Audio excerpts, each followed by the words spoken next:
अस्सलामुअलैकुम। 24 Ramzan SSP city Amjad है सबकी खुसूसी हिदायत पर खैरादर पुलिस का दबंग एक्शन।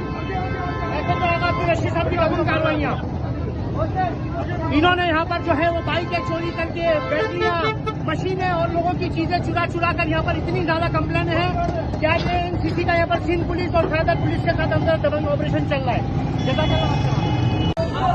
अस्सलामुअलैकुम। 24 रमजान डीआईजी साउथ सैयद असद साहब की खुसूसी हिदायत पर एसएसपी सिटी अमजद हयात ने जो दबंग कार्रवाई का आर्डर दिया, ऐसे जो खैरादर आगा अब्दुल रशीद साहब हमारे साथ मौजूद है। आज हम पंचायत के आदि लोगों को जो कि 80% क्राइम के अंदर मौजूद है, यही आपको बाइक से महरूम कर देते हैं, बैटरियों से, सोलर मशीन, केबल, आपकी हर चीज चुरा कर ले जाते हैं। इनको अभी एहदी विलेज के अंदर लेकर जाएंगे और इंशाल्लाह इनका वहाँ पर प्रॉपर इलाज करवाएंगे। अभी एहदी विलेज के लिए गाड़ी रवाना की जा रही है। चलो आगे जाओ बेटा, इधर हो जाओ भाई, इधर हो जाओ, इधर हो जाओ, सीधे जाओ, सीधे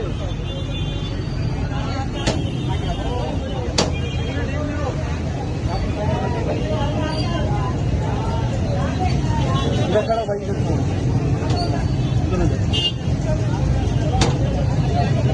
हमारा 2 मिनट खबर कर दो।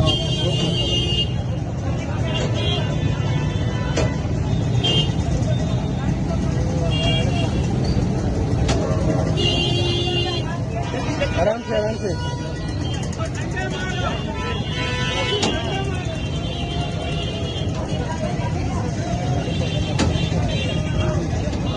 सीधा सीधा जाए इधर।